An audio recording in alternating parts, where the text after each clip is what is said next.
Dear students, आज के इस वीडियो लेक्चर में second year chemistry chapter 11 industrial preparation of alcohols discuss करेंगे।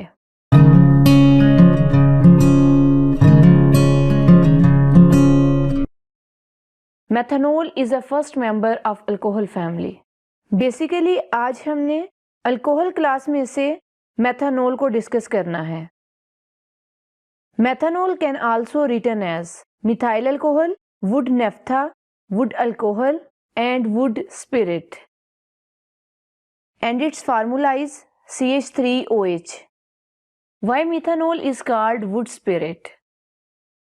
पहले ज़माने में क्या किया जाता था, वुड को in the absence of air 400 degree तक हीट किया जाता था, जिससे डिफरेंट फ्रैक्शंस हासिल होती थीं।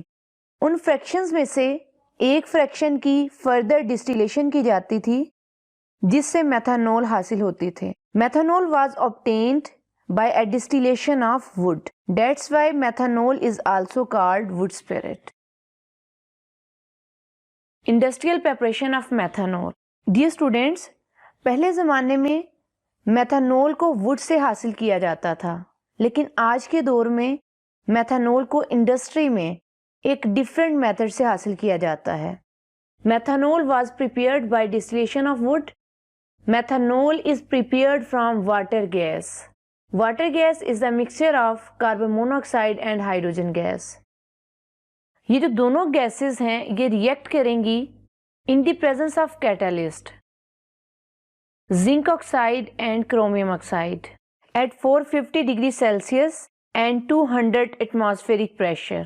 कार्बन मोनोऑक्साइड और हाइड्रोजन गैस को जब ये सारी कंडीशंस प्रोवाइड की जाएं तो carbon monoxide and hydrogen gas change हो जाती है मेथनॉल में। स्टूडेंट्स, अब हम इसकी वर्किंग देख लेते हैं कि मेथनॉल को स्टेप बाय स्टेप किस तरह से हम प्रिपेयर कर सकते हैं। First of all, a mixture of carbon monoxide and hydrogen gas is purified.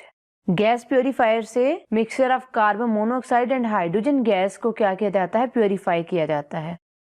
Purified gas mixture is compressed under a pressure of 200 atmosphere. Purified gas को कंप्रेसर की मदद से under a pressure of 200 atmosphere इसे compress करना है and taken into the reaction chamber by means of coiled pipe. Purified gas को compress करने के बाद रिएक्शन चैम्बर में भेज दिया जाता है। Catalyst is heated up to 450 to 500 degree Celsius. Gases react is to form methanol vapours. Reaction chamber में कैटलिस्ट को हीट किया जाता है up to 450 to 500 degree Celsius. इसी चैम्बर में कैटलिस्ट की मौजूदगी में गैसेस रिएक्ट करती हैं। कौन सी गैसेस?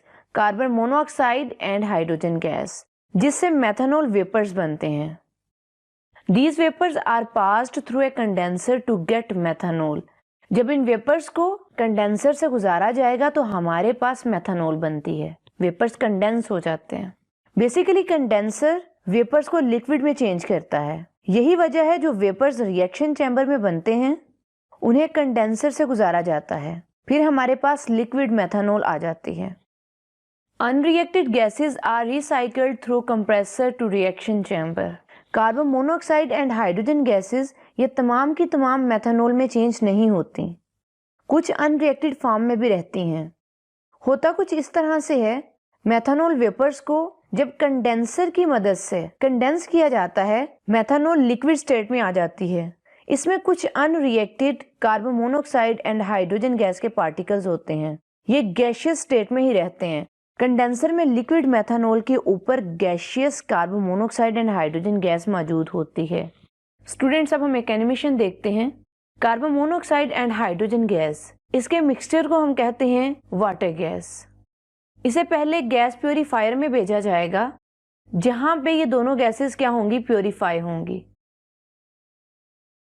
वाटर गैस को प्योरीफाई करने के बाद हम इसे कंप्रेसर में भेजते हैं।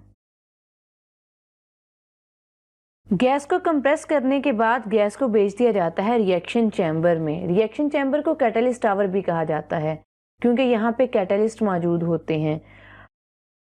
कैटलिस्ट को यहाँ पे हीट प्रोवाइड की जाती है up to 450 to 500 degree Celsius तक। कैटलिस्ट की मौजूदगी में कंप्रेस्ड वाटर गैस जो है उसमें carbon monoxide and hydrogen gas मौजूद थी, वो आपस में रिएक्शन करेंगी, वो रिएक्शन करेंगी तो हमारे पास वेपर्स बनेंगे। अब उन वेपर्स को क्या किया जाता है, कंडेंसर में भेजा जाता है। कंडेंसर ने इन वेपर्स को कंडेंस करना होता है। जो गैस पार्टिकल्स रिएक्शन कर चुके होते हैं वो मेथनॉल में चेंज हो जाते हैं और बाकी यानी जो अनरिएक्टेड पार्टिकल्स होते हैं वो वेपर्स फॉर्म में ही रहते हैं। मेथनॉल को फिर अलग कर लिया जाता है और जो अनरिएक्टेड गैस पार्टिकल्स होते हैं, गैस पार्टिकल्स यहाँ पे होंगे carbon monoxide and hydrogen gas, वो रीसर्कुलेशन पंप से दोबारा कंप्रेसर की तरफ भेजे जाएंगे ताकि उन्हें कंप्रेस करके रिएक्शन चैम्बर में भेजा जा सके। स्टूडेंट्स, अगर किसी का कोई क्वेश्चन है तो आप कमेंट सेक्शन में पूछ सकते हैं।